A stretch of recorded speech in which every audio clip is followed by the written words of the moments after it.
Hi everybody, welcome to Season 3, Episode 12 of the Hard Truth Inside the Football Industry podcast with me, Philip Heitzen, and Darragh McCampton, Chairman and co-owner of Peterborough United. And the defeat for you at the weekend, 3-1 to Wickham. Tell me about it. Well, since the last podcast, we obviously had a comfortable win on Tuesday, which was good. So I got to have some positive there. I got to give myself. It just ruins your weekend, doesn't it? Mm-hmm. It just, what can I say? For 30 minutes, we were brilliant. And then the worst thing that happened was we scored. Right. It sounds weird, like completely dominant. But I guess the most frustrating thing for me at the moment, and I have to be careful because I don't want to be overcritical, the most frustrating thing for me is you got to be able to keep your best 11 fit. You got to keep, and that's no fault of anyone, by the way. This is bad luck, whatever, Our front three was always in mind: Ricky, Poku, Clark Harris. I think they've played 3-4 league games together out of 14, and that's not going to do it. We have to keep them fit. Those lads have to keep themselves fit. And again on Saturday, Poku's missing. Ricky goes down after 35 minutes, with an ankle injury and comes off. Jack Taylor's missing for the game. And look, everyone has injuries, and it's a squad game. And I guess the players who are coming in haven't stepped up yet. And we signed some very good players, and I guess now it's time for them they got to look in the mirror, and they have to step up now. They have to make a difference, because obviously they're going to get criticised. Joe Randall was getting a lot of criticism after the game. And they have to help themselves. You can defend them for so long, but they have to put a shift in. They have to put bodies on the line. They have to score a goal, make a goal, particularly in those areas where they were brought in for competition, where competition is meant to be fierce.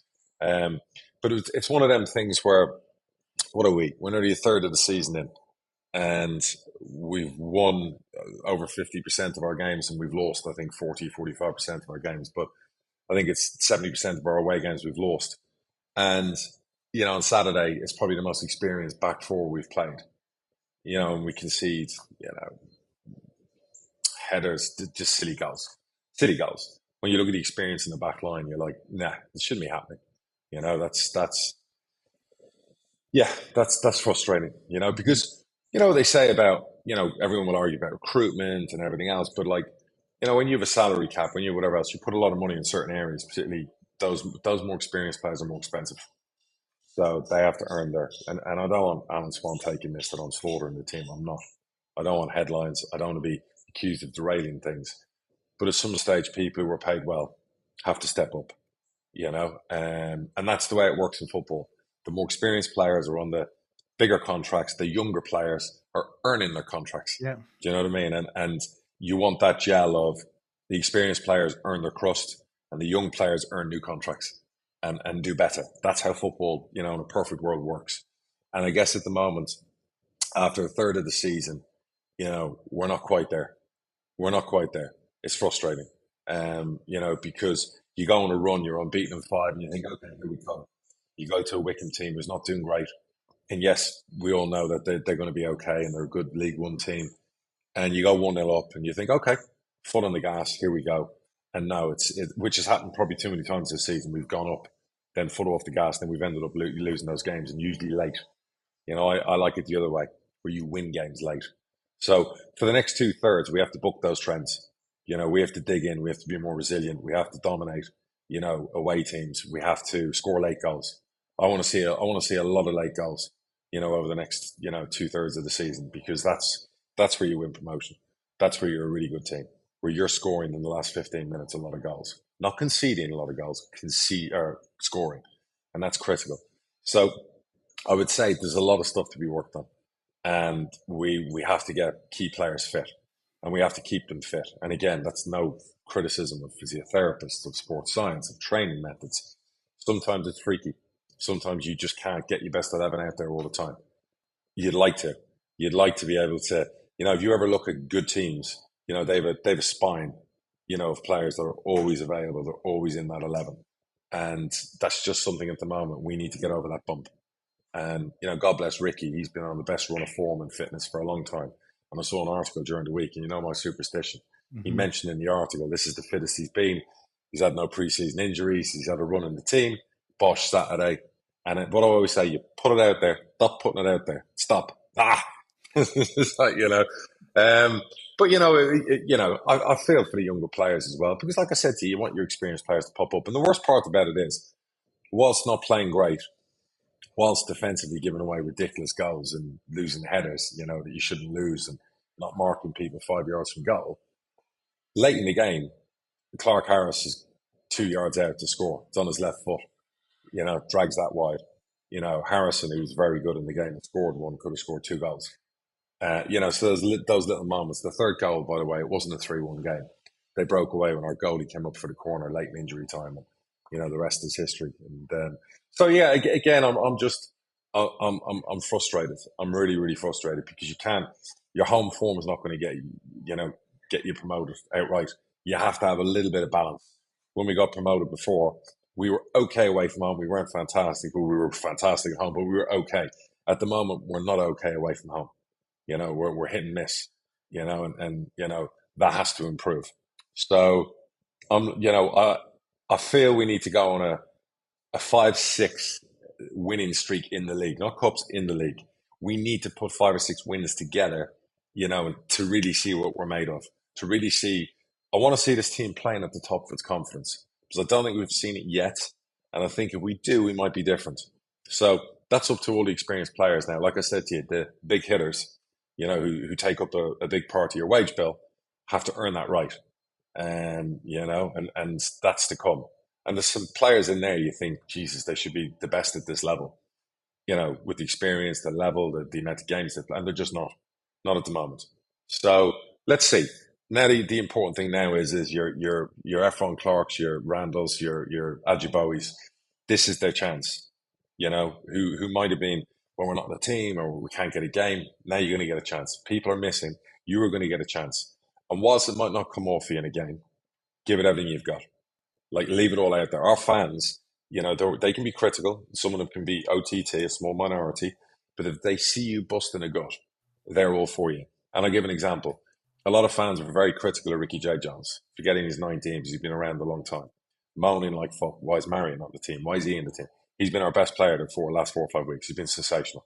Absolutely sensational. Adding assists, adding goals to his game, super fit, destroying defenders. Mm-hmm.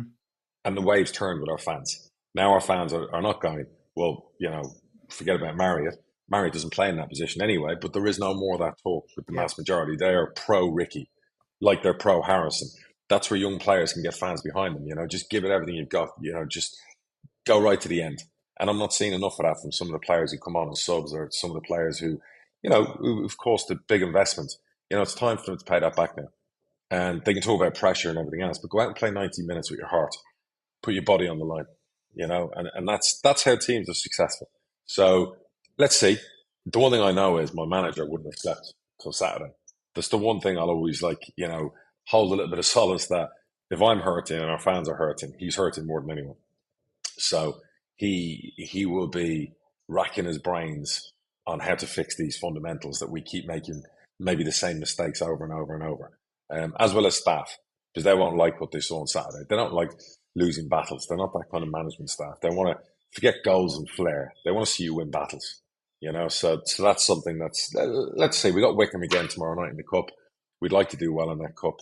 The FA Cup's around the corner. We'd like to do well in that. So the players really need to now put a line in the sand here and go, enough for making the same mistake. Stop with the late goals away from home after taking the lead. Stop being an easy, what's the right word for it? Going down too easily. Grind it out. It's okay sometimes to take a point away from home. Grind out results if you have to, you know what I mean? Nick the odd late winner, but we have to buck this trend, because, scoring late is a big part of a promotion team. And you look at other teams around the league, Sheffield Wednesday, how many clean sheets are they having? Where they go 1-0 up and you see it come up on the TV and they're not going to concede a goal. Well, they're a good team, but we've got good defenders, and they have to start showing that now. If you're not at your best attacking wise, but your attackers give you that 1-goal lead, okay, get a clean sheet, finish the game off. So that's where I am at the moment. I'm not overly critical. I'm just overly maybe frustrated. But this is football, and maybe it's just one of them weekends. So I had one question just on what you were talking about, kind of the weekend's experience. Concentration or form. Is that kind of where the issue is? There a difference between a lack of because you talked about the defending? Is there a difference between a lack of concentration versus, you just need to play your way into some form? Again, and I don't want to be overly critical. I feel like I want to be, but I don't want to be. Mm-hmm. I'm watching some players who should dominate in the air, and I'm watching them and when they lose a header, it's usually a key one. It's where the other team ends up knocking it back and scoring because we've lost the first header, and then the worst part is you lose the second header. So you lose two in a row, and then it ends up being a goal because you've lost two of the battles. Win one of the two, they don't score. Concentration. Yeah, you might be right. You're dominating the game. Your defenders haven't got to defend that much. When you play a team like Wickham, you know the kind of game it's going to be, right? So you know what you got to defend. You got to defend the back stick. You got to defend cross balls. You got to defend crosses into the box. You got to, put your head on everything.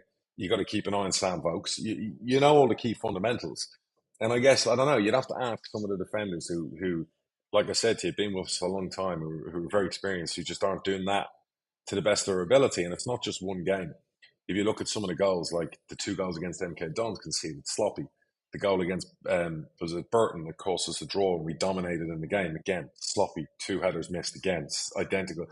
I hate making the same mistakes twice. If you're looking at, he scored from 25 yards. It was a defense splitting pass that was just so good from a bit of quality. He dribbled around five players. If you look at that and you go, okay, but when you see some of the, missing headers, losing your man, a top striker in the team free 4 yards out, to score, those things or whatever else, they're mistakes. And those mistakes, they're a little bit too repetitive. So they're things you have to improve. And that's something like, I'm not talking about a lot of 19 and 20-year-olds here. I'm talking about 25, 26, 27, 20, 30, players with experience, with promotions, you know what I mean? Like, win your battles. Win your fucking battles, because when you lose battles, you lose football games a lot of the time. So they're the little things I'm talking about. You know what I mean? And but yeah, look, that's down to the management staff, the players, and we have a big squad. So I guess if you keep making the same mistakes, I guess the law of averages in football is eventually you get replaced. So who knows? We have a squad for a reason. Equally, like I was saying there about you get players that come off the bench and they see someone gets injured. There's your chance. There's your chance. You know that player's going to be out for 3-4 games. Come on and sparkle. Come on, don't shirk a challenge. Come on and give it your all. Even if it's not going off for you, do everything you can. And that's all people want to see. So they're those little things. But like I said to you, they'll fix it. It's just a bit frustrating at the moment. Do you know what I mean? I'm like a broken record where I'm like, we'll fix it. And but we'll get there. You got Oxford away to put it right next week. Yeah, and they're a good team. Again, another team that maybe not shining as brightly. Did a great win on Saturday. Carl, good football team, good manager. And if we, again, if we're not at it, they'll beat us. And that's the problem. And I want to be going into away games feeling super confident. And at the moment, probably not quite as super confident as I'd like to be. And, that's down to the players to change that. So a lot of away teams probably look at the losses we've had and go, right, here's kind of the way to beat them. Mm-hmm. Stay in a game, and we'll get them, at a certain period in the game, and they won't come back. So that's something we have to do. Only our players can change that. So enough about Peterborough. Let's talk Bradford, so you can glorify your win at the weekend, you fucker.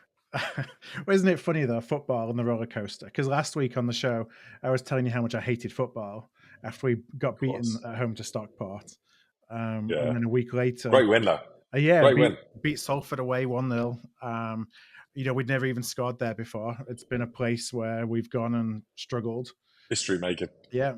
So we deserved it. It was a controlled performance. We probably played as well as we've played all season. They never really looked to have that much of a chance, except for they did have a shot on goal, which was, I think, pushed onto the bar a couple of minutes after we scored, that bounced down. And from my eyes, it looked like it was 3 yards over. But, maybe it was just the camera angle because there wasn't that much of a reaction in the ground. Right.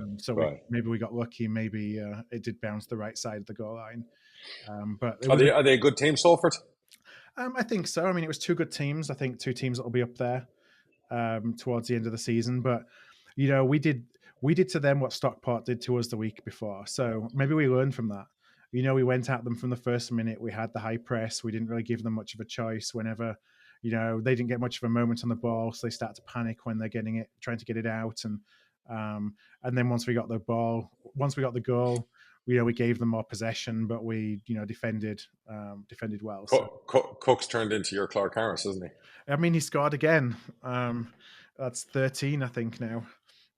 Which fantastic. Again, you look at him and you think he doesn't have the shape to be a professional footballer, but he's right place at the right time, and gets the ball in that area, and he knows what to do with it. Fantastic. Yeah. So happy days. I think it was a. But the ironic thing I was thinking about this, looking at the tables, and I know you don't really table watch, particularly at the moment. You look at your weekend versus our weekend. We're both in 5th place. Here I am looking at, what a good weekend it was. You're not so good of a weekend. But from a position perspective, there's, you just want to be hanging there and thereabouts. I think for you, it's maybe a little bit more difficult because you've got Ipswich and Plymouth who have gone on a tear and made more of a points gap. Yeah.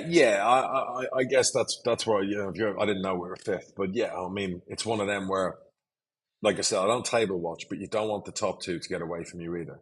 And I don't like the fact they're, 10, 13, whatever points ahead. That's too much, after 14 games. That's not good. Where we wanted to be and what we wanted to do, we're way behind that. So we have a lot of catching up to do. And that's why I get pissed off every time we shit the bed, like on Saturday. Because every time you shit the bed, you're one bit further away. And there's a lot of good teams in our league. And if you look at Wednesday, Ipswich and Plymouth, God bless them, phenomenal. They're out there on their own. And, eventually it becomes unachievable. And then you're just in a melee. And I don't like that. And not with the investment, not with the cost of the squad, the wage bill we have. No, that's not what we wanted. That's not where we should be. So there's the frustration sometimes with the results. Do you know what I mean? So, but look, it is what it is. It's nothing 7, 8, 9 wins in a row won't fix. So we got, after we record, we got the FA Cup first round draw that's coming out. Any preferences at all, or you just kind of take whatever you get? As long as we get a home game, home game would be nice. Obviously, happy to get Wrexham because that means we'll be on TV. Wrexham are the new Salford. So everyone's throwing their checkbook at them. They were on ESPN. I watched weren't they? Yeah, I finished their series. They're making so much money; it's not even funny. But you enviously look over there and go, great, to be able to run a club and basically bring in millions in sponsorship and TV deals, fair play. So when you see ESPN probably throw a 75 grand check, at them, I guess we'll see what comes next. So I guess if they win the replay, I'll happily take them at our place. We'll be on TV again. Yeah, for us, I just want anybody who's going to give us a, maximize the opportunity of getting to the 3rd round. Ultimately, for us, and that's what we all want. Yeah, that's what we all want. Listen, for us, it's about the money. After the relegation we had and the cost and everything else and the kick and the bollocks we've had and a few things, we need a cup run. We're out of the League Cup early as usual. There ain't much money in that, but we'd like to get to what we did last year, Man City and whatever. It'd be nice to bring in £1 million that's not in your budget to help make up some of the losses and deficits from a really good FA Cup run. So we're in exactly the same boat. I don't want to see us, resting 11 players in the FA Cup because we need to get through in those rounds. So on a happier talking point for you, the Liverpool-Man City game yesterday, and actually a couple of big wins for Liverpool. Is Mo Salah back? It's really funny because I've been saying it for a few weeks. He needed to drop him, right? Yeah. And he dropped him against Rangers. And he comes off the bench and scores a hat-trick. So was I right? Was that the little shot in the arm that Mo needed? Maybe it did something for him. And then I was watching the game yesterday. My missus is behind me in the kitchen. And I'm absolutely cursing him out when he misses the one-on-one, the first one. Yeah. And I'm like, 500 grand a week, you're having a fucking laugh. You should be scoring that. Last year you'd scored out with your eyes shut, blah, blah, blah. Then he scores. I'm like, Mo, you little beauty. I'm like charging around the room. She's like, hang on a minute. I'm like, that's football. That's a football fan. 1 minute you're slagging your player. The next minute you're like deliriously happy. Now, fair play. That was a Jurgen Klopp win. When you see James Milner line up at right back, you're dreading the game. But that was what Liverpool's all about. And I think watching the first half against Rangers, you're thinking this is the end of the dynasty, the most recent Liverpool dynasty, I'd call it, winning the trophies they won the last few years because they were so poor against Rangers again. And then the second half, they found something. Sometimes as a team, I've said this to you before, in the most unexpected times in a game, you're 1-0 down, you score 2 goals in 2 minutes to win it, you find something. Hmm. And Liverpool found something in the second half that they took into the City game. And if they follow it up, winning the next two league games, they're back in business and they give themselves a chance to get to January. The biggest problem they've got again is the injuries. You know, Liverpool have, and I don't want to create headlines here. Liverpool have been lauded for their recruitment, and rightly so. The recruitment's been spot on in so many areas. But the one area you could probably give them a real dig in is the injury-prone players they sign. Hmm. You know, and again, you look at Mielo, who came from Juventus. He's torn his whatever. He's out for 4 months. He already was one of those, again, I always go statistics, who never really averaged more than 50, 60% of games per annum. Konate, who's a fantastic centre half, and I actually love him. I think he's the best partner for Verge. Everyone was looking at him in Germany, but what was the big question mark? His injury record was horrendous. And again this season, he's just come back from an injury and he's missing again on Sunday. So that's the area you would maybe dig them out in and go, stop signing players who have got a history of being injured, because that's hurting Jurgen Klopp.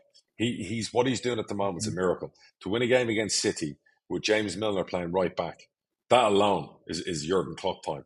You know, so it was the best I've seen Van Dijk. Joe Gomez looked fantastic. God bless him. You know, I don't think Alisson actually had that many saves to make. I can't remember Alisson making that many saves. Obviously, VAR was controversial on one of the goals disallowed, but rightly so, because he did tug the shirt. And Liverpool, for me, had the best chances. You know, Jota had an absolute sitter of a header. You'd have scored that. Yep. Mo Salah's missed the one-on-one. Darwin Núñez late in the game 3 times could have put one of our players in to have a tap in and didn't. So that's the Liverpool we all love. So let's see now. Arsenal right now will be like delighted. Yeah, they're 4 points clear now with their win at Leeds, which I enjoyed seeing that. I watched the game. Yeah, I saw the highlights beforehand. But may listen, not have enjoyed it. Listen, Arsenal could be 10 points clear. Man City are still going to win the league. Yeah. So you know that's their first defeat away from home since Tottenham last year. I think it was also their first defeat in 15. I want to say in the Premier League. Man City don't lose a lot of football games. What did you make of so Man City now talking about, well, Jurgen was inciting things when he talked about, the foreign ownership before the game, and he should kind of keep his mouth shut. What do you make of all that going on? Is that just sour grapes? Jurgen Klopp's entitled to his opinion. You know, he's a manager who's won titles all over the world. He's entitled to his opinion. You don't have to agree with it. It's just like we keep talking about in modern day that, everyone wants to cancel you for having an opinion. I don't think he incited anything. I think he was asked questions. He made an opinion. And he's not wrong. Teams with the kind of sovereign wealth that, the clubs he mentioned, if they're allowed and can spend the money, they can take it to a different level. Mm-hmm. A bit like, PSG in France. Very rare, bar last year, the year before, is another team winning the title because there's so much wealth there. You just can't, teams in the French first division can't compete with that. And what Jurgen Klopp was trying to say is, yeah, look, Fenway don't give him massive amounts to spend. It's always like a very small net spend based on what he brings in. But it is difficult because a Man City can go out and buy a Bellingham, and write the check. They could probably go out and buy a Neymar, not a Neymar, but an Mbappe. Yeah. And to compete with that is very difficult. So look, Guardiola's a fantastic coach. He's the best in the world, but he's got the best players in front of him. Would you like to see for 12 months Klopp at Man City and Guardiola at Liverpool? It would be interesting. That's all. It would be interesting. To include Newcastle, and that's probably unfair because spending 200 million the last few windows, I wouldn't call that silly money. I wouldn't call that, the Arab state flexing their muscles. I think it's a really well-run football club. I think they have a plan. I don't think Eddie Howe wants to see a load of Galacticos coming into his football club. So I don't think you can include Newcastle in that. Yes, they might have a group of owners that are wealthier than everyone else, but it doesn't always mean, I've always said to you, Kroenke owns Arsenal. And people don't realise, I used to listen on Talk Sport to people say Arsenal don't have the finances to compete. Kroenke spent $5 billion building the SoFi Stadium in California. Yeah, he owns like 10 sports franchises. He's married to the Walmart daughter, who's worth she's the 5th richest person in the world. The Kroenke, and he has his own wealth. So Arsenal actually, by definition, could compete with those state-run clubs that Jurgen was talking about. But look, did he incite it? Did he do it on purpose? No, I don't think so. I just think there's a lot of stuff after the game. City fans were singing stuff about obviously Liverpool, and the tragedies. It's obviously a small minority.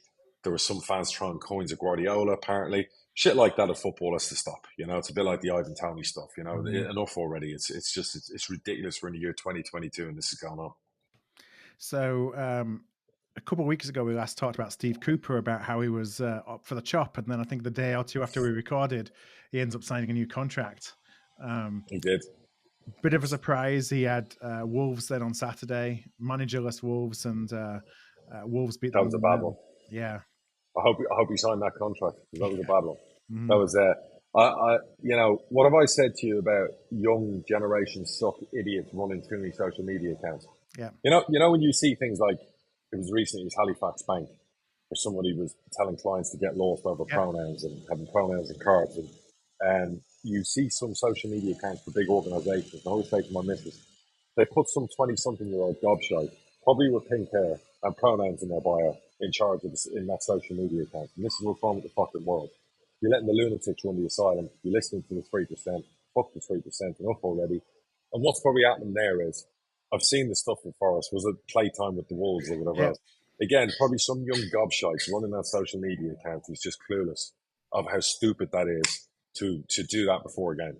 I would sack the person running my social media if they did that before a massive game, and that helped, because it does help the other team. It's trolling. Basically, it's trolling, but it gives them something else because they're doing it in the club. Yeah, exactly. You know what? If you want to save stuff for after a game based on build up and whatever else, that's fine. But to do that before a match, I'm sure Cooper and his players are just furious. Mm-hmm. I mean, look, nobody wants to watch that game back again. The Wolves won 1-0.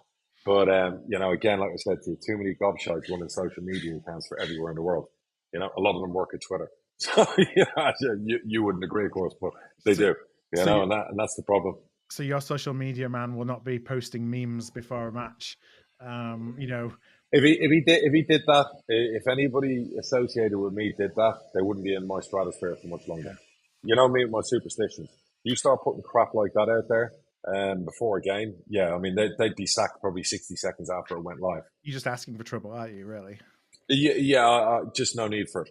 It's one thing if Forest have won 10 in a row, and, they take the piss the odd time or do that, but that was just silly. So I'm sure everyone in the Forest dressing room and the manager is just like, don't need this at the moment.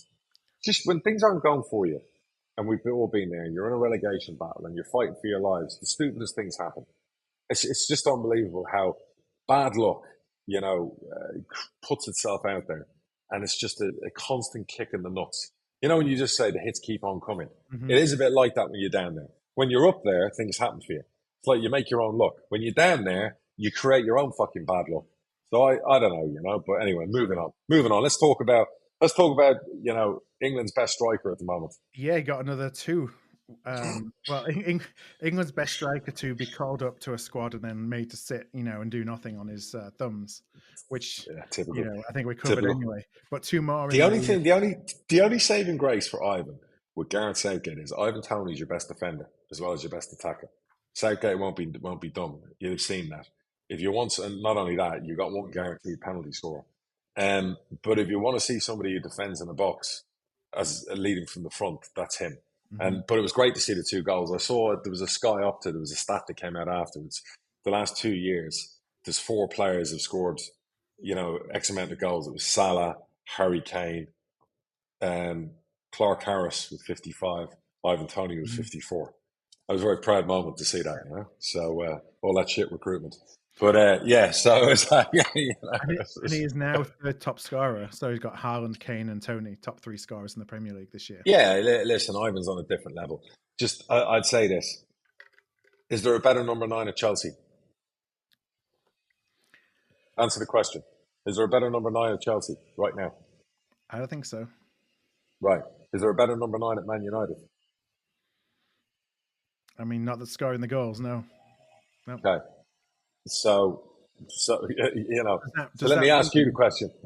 if you were Man United and Chelsea, and you can go and write a check for 100 million and buy a player from Holland or a player from France and Italy and give them a year and a half to acclimatise, are you going to write a check and buy one of the top 3 number 9s in the Premier League who's not even in the prime of his career? What do you do? Because right now, I tell you right now, if Liverpool had owners that would write that check, I'd happily have him in Liverpool's team like that. Like that. What's interesting to me is what does he have to do to get that offer? Because obviously he's scoring the goals. He's doing it on the field. Is it still the perceptions of buying English versus buying, from overseas? Proof's in the pudding, right? The proof's in the pudding. He's promoted to the Premier League with a team that's not fancy to stay up. He's one of the top 3 goal scorers in the Premier League in a team that, again, is not favoured to be top 10, top 12 in the Premier League, okay? So now I'll ask the question again. Put him in Chelsea's team, put him in Man United's team, put him in Man City's team, put him in Tottenham's team. Is he up there surpassing Harry Kane, Haaland with goals? I mean, the eyes don't tell lies, all right? I'm watching this player and I'm thinking, my God, he's like unplayable. He is unplayable. And put him in a top 4 team. I mean, everyone was raving about Jesus, the 50 million Arsenal spent and everything else. You just put him in any of the top 6. Newcastle spent 40 million on a young boy who's going to be a hell of a player who scored against Liverpool, and he's 20, he's 3 years younger than Ivan, I think he is, But again, put him in Newcastle's team. I watched Newcastle against United on Saturday. Put him in that team, Newcastle win that game. Put him in United's team, United win that game. How valuable would those 2 points drop by either team if they're going for the Champions League this year? Chelsea are looking great under Potter. They still don't have a number 9 like a Drogba. Ivan Toney is Chelsea's Drogba. It's Chelsea's Drogba. I'm telling you right now. You remember what type of player Drogba was? Look at Ivan Toney. Yeah. The physicality, leading the line, giving defenders just nightmares, everything about him. Just big goals at big moments, a leader, a match winner. I mean, I don't know what else to do. You go and win the Golden Boot at the World Cup and you'll still have, a top 6 club go and spend 100 million in Holland or wherever else. I mean, what are you waiting for? What are you waiting for? So do you think he sees out the season then at Brentford? Probably, because I don't think a lot of clubs have 100 million in January to spend. Probably the only one would be Chelsea. If Todd Bowley has any sense with his people. And it's really funny because we tried to sell him to Brighton a few years ago when Graham Potter was there. We had Baz try and contact the owner of Brighton, but he was out in Australia during COVID. I know he wasn't a happy man because, when he got back, he got the missed calls off Baz and nobody at the time that worked for him had said to him about Ivan and we were doing the deal. And I know they feel like they missed out on one there. So I'm just wondering, Graham Potter, I think Graham Potter's going to do very well at Chelsea. I watched a couple of the games. I think he's the next big thing now, English management-wise. I think if Ivan Toney went in the Chelsea team, I think you'd have a serious competitor for Man City. With the when I look at the talent Chelsea have and whatever else, I think that could be the next big battle with Arsenal. The next 4 or 5 years will be Arsenal, Chelsea, Man City. Now, if Liverpool regenerate the midfield, they could be part of that. If Liverpool go out and for some miracle sign a Bellingham, one more, then they've got a chance of being part of that. I'm looking at this next phase, the next 3 years, and the age of squads, the recruitment they're doing. Man City are set up to go for a long time. Chelsea, I like the recruitment they've done. I like the players they have. They're missing the number 9. Arsenal, I've said this for the last year, I really, really fancy Arsenal. I think I said, didn't I, a year ago, they're going to get top 4 this year, and I think they'll win the title inside the next 3 years. So get an Ivan Toney to Chelsea, and Chelsea will win the title in the next 2 years. My opinion. And it's not about me trying to get a sell on. I just love seeing the evolution of that player. Love seeing it. Well, let's head into the Championship a little bit. I don't know if you saw the Sheffield United game, 3-3 against Blackpool. With I saw the scores coming up. Yeah. Fair play to Blackpool. Fair play to them. To 9 men and still winning 3-2 right to the death.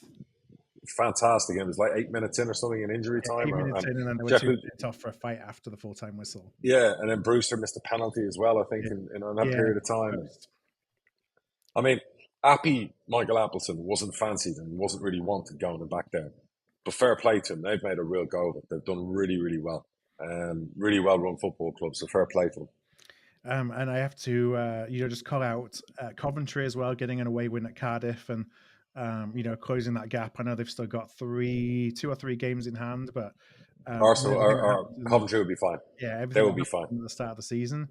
You kind of want them to get the points on the board from a confidence perspective, if anything. They will be fine. they'll be fine. They great manager, great squad. Don't be surprised if Coventry are finish 11th, 12th. Mm-hmm. Forget about where they are. Burnley went top, so they had a 4-0 at home to Swansea, knocking off Sheffield United. Yeah.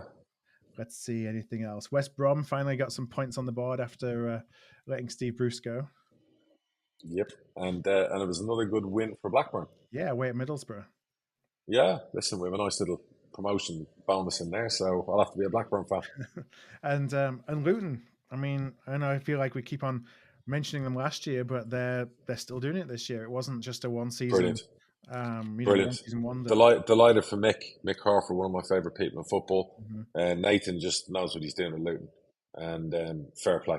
I saw that early result on Saturday. I was just like, that's so Luton, and yeah, very, very good. It's interesting, the Championship, very interesting.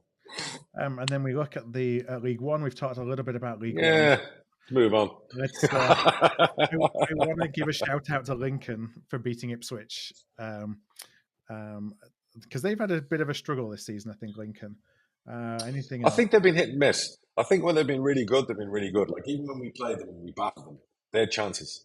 They played with a high line. They're brave. They're fearless. Obviously they've got younger players. That didn't shock me. They'll do that to a few teams. So no surprise there at all. So moving on from League One then, except to say Good. Jonathan Clark-Harris is still top scorer with 10 for the season. The sun is shining. So in League Two, we talked about our results. Let's see what else was out there. So Doncaster sacked their manager today. They lost 3-0 at home. Sorry, 3-0 away to Carlisle. Seen that, yeah. That's a bad one. And that's if you're ever going to sack a manager, it's after travelling to Carlisle to watch a loss. I've been to Carlisle, and if you're already angry about your manager and you go all the way there and get pumped, he's getting the boot. He's getting the boot like 1 minute after full time. Trust me. It's like, yeah. So look, I mean, I thought they started the season well. I thought Lee Tomlin was involved, and then he retired. So I don't know what's going on there, but yeah, this is what happens. Yeah, what was interesting in the statement that was put out, they talked about results, fair enough, but they also talked about style of play and the fact that, style of play that had kind of been mapped out in the summer wasn't something that was being done on the field, and that was one of their reasons to make the change. Okay. I know when they played us, it was, it wasn't a nice style of play. It was aggressive, clogging it, not pretty to watch. So it's interesting that, as a board or a chairman, kind of looking and saying, I can put results aside. I don't want my football team playing like this. Yeah, I mean, I've fired managers for style of play, and we were fifth. So I understand. I empathise, but obviously they're on a horrendous run as well, so that hasn't helped. So it'll be interesting. Another job, maybe, I don't know. Does Darren Ferguson go back there? Yeah, do you think he goes to League Two? I think he's probably at the time now where we're in early November and he hasn't got a job yet. That he'll be, you start getting itchy feet. Yeah. So I don't know. Is there any jobs in League One not filled in yet? I haven't really. I've noticed a lot of comings and goings in League Two, but not as much in League One at the moment. So I don't know what else is. I don't think there's anything open in League One at the moment. Now in League Two, it seems I was reading today that Mark Hughes was appointed in March. He's now the 9th longest serving manager in League Two, which is insane. 11 months. 11 months. That's the career statistic. Yeah. Being a football manager, 11.3 months, I want to say. Obviously, if you're a manager of some clubs, it's a lot less. Right. I won't name any of those clubs. And we have Stevenage on top of the pile. Leyton Orient. Stevie Evans. Yeah, Leyton Orient and Northampton both played each other. That was a 0-0, so I was happy with that. Gotcha. One. You were happy with that one? You still harbouring secret thoughts about winning the title? I think that top 3 has to be our goal. Absolutely. And we're 3 points off that at the moment. I mean, we're only 13 games in for sure, but and I think that Ryan would say, you know what, we just want to be in and around the playoffs for January and then take it from there. But yeah. It's nice. It's nice to be at the top end of the table rather than mid-table, bottom end of the table for a change. Very true. After the first few games. Let's see any other interesting results. Grimsby won 3-1 at Stockport, so that was a great result for them. We play Grimsby next week on Saturday. Not an easy place to go to. No, freezing. I'm glad it's not Boxing Day. Me and my missus used to be got given a blanket when we went to Grimsby in the old days of League Two. You could smell the fish in the air, and you just like sit there, just And we had a great 2-0 win at Grimsby. I remember Boydie scored, I think scoring 2 goals, and it was one of them games where because we kept losing to your Accringtons, your Grimsby's, it was like, okay, now we've turned the corner. They're the places you've got to go and win at if you want to win promotions. So that'll be a great test for your lot to see. Because Grimsby are just that long ball throw-ins. We remember the Wrexham game last year. I just watched obviously on the documentary again, Wrexham till I die or whatever. So yeah, that's going to be an interesting game. It's one of those places that has typically been quite good to us, but I guess we will see. Superstitious, you've just fucked yourself. I know. You put it out there. My fault. You put it out there. Anything goes wrong, you're going to be thinking about this conversation. that place, talking about cold grounds, that place in Oldham, always the two that, but when you win, you kind of forget it. But at Oldham, we usually didn't do too well there, so it was usually freezing and a short way home, but a cold way home. How there was no non-league games this weekend, was there? It was all cup. It was all cup, yeah. Yeah. Let's see. Just having a quick look just to make sure. Yeah, but the table at the moment, Notts County are actually on top, so. It's going to be a cracking season, and it's it's not all cut and dried for Wrexham to get promoted. That's for sure. Listen, if he doesn't win the league with the money they're spending, he needs to tell you what. Just good luck. They need to bring Fergie back in there because I'm watching the documentary about the money that's been spent, the investment, the wages these players are on. They should be winning that league by 20 points. With all due respect. It's funny, yeah. I talked to Beth about it because we're watching it as well, and none of this. They don't mention how much money they're spending in any of this. It's like, of course not. It's like they're on an equal footing with everybody else. And how many non-league teams, spend 300 grand in January on a 32-year-old striker from League One and treble his wages? Like, with all due respect, do you know what I mean? It's like these players aren't dropping down to that level. For the goodness in their heart and fair play. That's what it takes. And because Natalie was saying, oh, well, maybe it's good they didn't get promoted because, people are buying. I said, don't worry. They will buy their way up the league. They will. Yeah. It usually happens. Man City, Blackburn back in the day. People with money, here we come. Money does tend to change everything as long as the investment's consistent. Salford, I think, gave up after a couple of years. But someone like these guys, they won't give up. They'll keep going because they're making so much money commercially now. Yep. You're getting 10, 11,000. The money's just streaming in. FX are going to renew that series and probably double bubble on the money. So you watch. I said to Natalie, they'll be in the championship in 5 years' time. They will be. I believe it.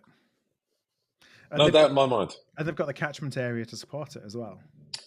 Absolutely. Put all the crap aside about the Hollywood and everything else. The fan base is big.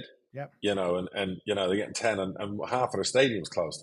So if they get all of that redone, and I think they are getting it redone, they get a 15,000. So Wrexham, like I said to you, will rise. And look, fair play if these guys do it and they stay there for it. So a couple of other points just to touch on this week. We've talked about the 3pm Blackout before. Seems like there's been a little bit more noise over the last week or two about the EFL planning to offer TV rights to streaming services, so every match is Sky and some fans, it seems, are rumored to be trying to block it. Okay. I mean, I don't know, why would you as a TV company try and block the 3pm?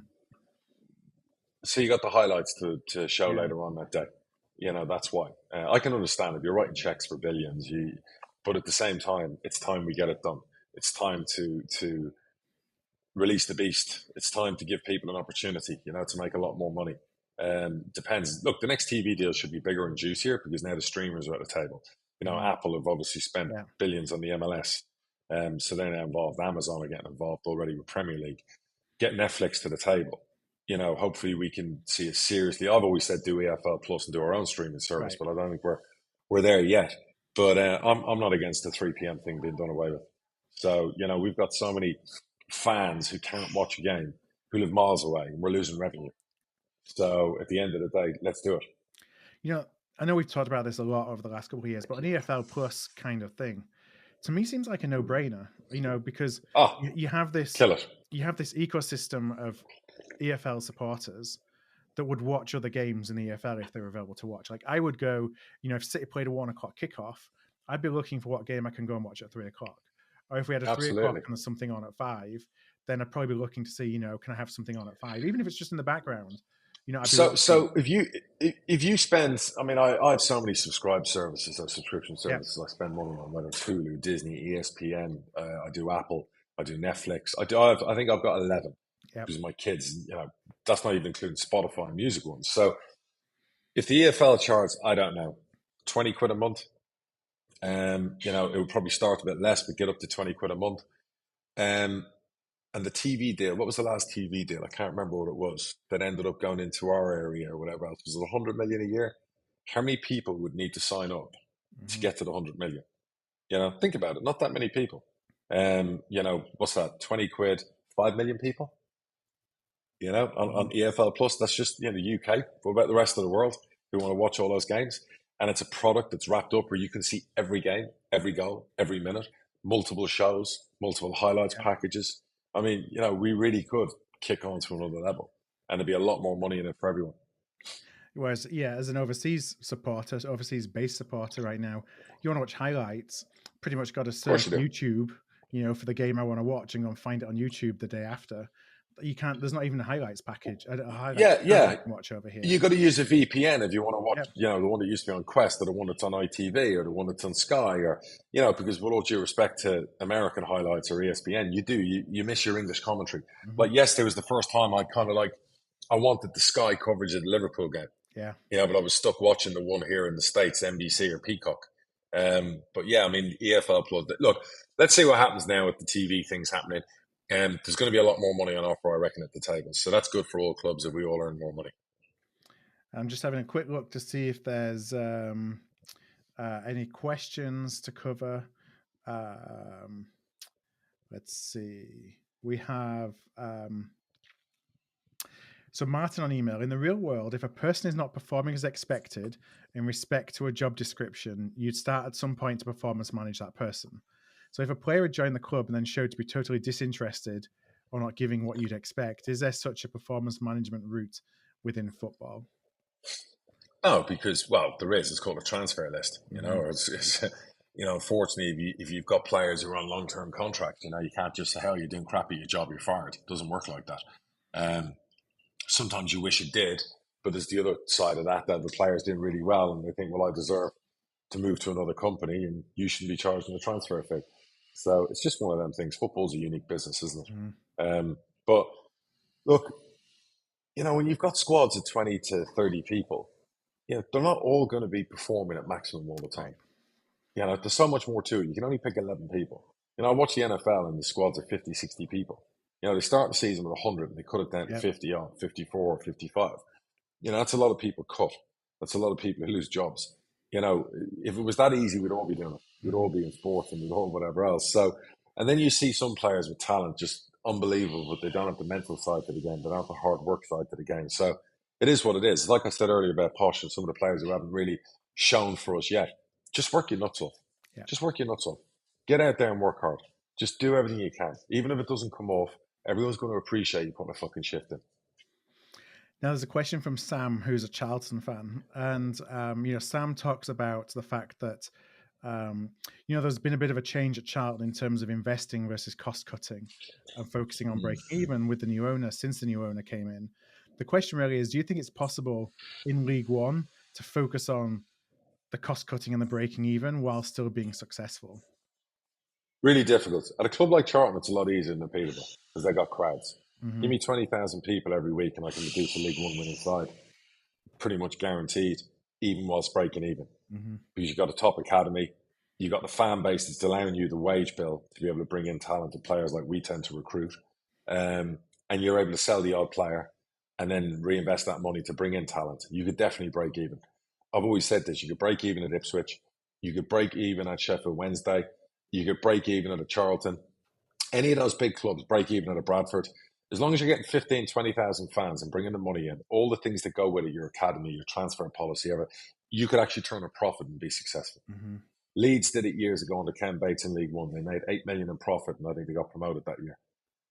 You can do it, but you have to have the infrastructure to allow you to do it. It's difficult for me to do it with 8,000 average. It's not a dig at posh fans. But give me 15, give me 17. It's what we, new stadium, new this, new that, because that gives you a fighting chance. I don't know the new Charlton owner. I don't know a lot about what's going on. I know they've had a few years of ups and downs or whatever else. But again, another massive club that's in our league. So it is very much possible to break even as long as you're in the upper echelons of a big club. Yeah. Plymouth are they're not defying the odds because they were a brilliant team last year that got unlucky at the end of the season. They built on that. But what Plymouth have done really well is off the pitch. They've grown their commercial, they've grown their attendance, the facilities have been upgraded. The new owner, what's I knew, he's been around a few years, Simon, and he brought other partners in. They've done very well. And now the team's replicating that. And they're obviously in a really, really good place. And fair play to them. When I bought Peterborough 17 years ago, Plymouth were 12th in the championship. And we were, mid to bottom of League Two. So, good sized club. Yeah, and it takes time, but and you've got to make investments to grow that. This Correct. is something I think about at Bradford. A lot of people look at our crowds and say, well, it's amazing you get the crowds that we do, and we get, right now we're getting 16, 17,000. But 20 years ago, well, actually probably 25 years ago now, it was more like 3,000 or 4,000. So it's only investments that you make in the club and in making the football accessible, and then the infrastructure. Yes. Stadium now allowed you then to have the space to do cut price deals for tickets. Correct. So it's not something that happens overnight, and it takes a lot of investment to get there. No. It takes time to get to a place where your squad's really good, your academy's really good, your training ground's really good, your stadium is getting better, and the fan growth is there and there and there. And that's what you need. So, there's no perfect way to do it. There's some clubs will lose 5, 6, 7, 8 million a year. Some clubs will want to break even. Every year in League One, there's at least one club that's up there that's pretty much breaking even, turning a profit. Over the years we've seen it with Yeovil, we saw it with Wickham, where you think, okay, they're living within their means and they're surpassing expectation. They're punching above their weight, so to speak. Maybe not so much Wickham the last 2 years, but they've new owners and they've probably maybe had a bigger budget than before. But you always see that, Burton a few years ago did it. And those clubs probably made a profit when they did it. So it can be done. But the bigger clubs in League One now, the more we have, the more difficult it becomes. And there are some fucking big clubs in League One. All right, well, our last question today comes from Derek, who's a posh fan in Columbus, in Ohio. Derek says, my local MLS club, Columbus Crew, recently sacked their manager. Do you think that, and he says Darren Ferguson, but really does any English-based successful League One or Championship manager would actually consider going to MLS, do you think? They'd piss it. I always see the level and I see like the games, whatever else, and a lot of obviously foreign, I want to say South American managers go to the MLS and did it. Any League One manager that's had success and won promotions, Darren Ferguson in the MLS would piss it. Absolutely piss it. He'd be a top 5 manager there. As would many other managers that have been successful in League One. And I don't know why more than don't try and get themselves placed in the States, even if they start in the USL and then work their way up. But no doubt in my mind, if Darren went into a Columbus, Ohio, is it? Yeah. Would absolutely, the style of play, coaching, training, would have no problem at all doing well. And I know he nearly a couple of times went to the States, but in my opinion, absolutely. I'm amazed more of it hasn't happened. Now, do you think that as you're looking to recruit managers in the future, would you look at somebody who took a stint in MLS as being a positive or a negative? If they were, I think it's a positive. I think, when you look at Graham Potter and, some of the pathways now, the Potters of the world they've taken with Sweden and going out and managing 4 levels down in Sweden. I think you have to open your mind to it. And there's a lot of talented coaches out there. So there's no doubt in my mind. If somebody come from, I know a really talented coach in the States, coaches the US under 21s, does really well. I've always said to him, you need to get back to the UK because you'd end up managing and doing really well. Yeah. So there's no doubt in my mind there was talent out there. Just like I say, there's not enough British talent that's gone to the States. And what a great place, as long as you don't end up in San Francisco or California and some of those areas, some great places to go and live. Or as, Yeah, as an adopted Michigander, I'd probably add Columbus, Ohio to that list as well. But Derek's going to hate me probably. for that. But he will understand why, but then he will hate me back. Well, that's Buckeyes in Michigan, right? State. That's the big game every year, Yeah, isn't it? it's Michigan and Buckeyes. Michigan Wolverines and Ohio State Buckeyes. Yeah, Correct. My friend's a Buckeye, and obviously I've watched that game many times. yeah, So I think last year was the first time in 14 years Michigan won the game. yeah. So And that won't happen this year. it's been a long time coming. As a Michigan, as I say, an adopted Michigander.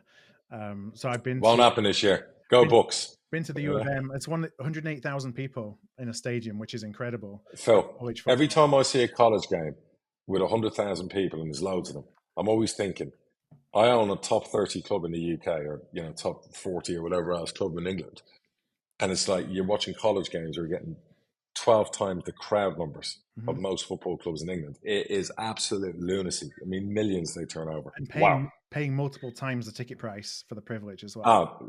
Listen, people moan about 27 quid for our game. I think they're paying like $200 for some of these games. Yeah, and they're fucking college student games. Yeah, some of the Michigan games I've been to, not great seats, but you're still paying 70, 80, 90 bucks. And that was a good few years ago. Correct. So there you go. So anyway, right. On that note, we'll wrap things up again for another week. Brilliant. Hope we come back next week with having had a happier weekend. Happier midweeks, happier weekends, a nice run. We both need 10 in a row each. That's what we need. That'll do. All right. Well, happy days. Until next week, everyone. Again, keep the questions coming. hardtruthfootball.com/contact for the contact form. You can DM us on Twitter or just send us an email as well. contact@hardtruthfootball.com. Until next week. Take care, everybody. Take care.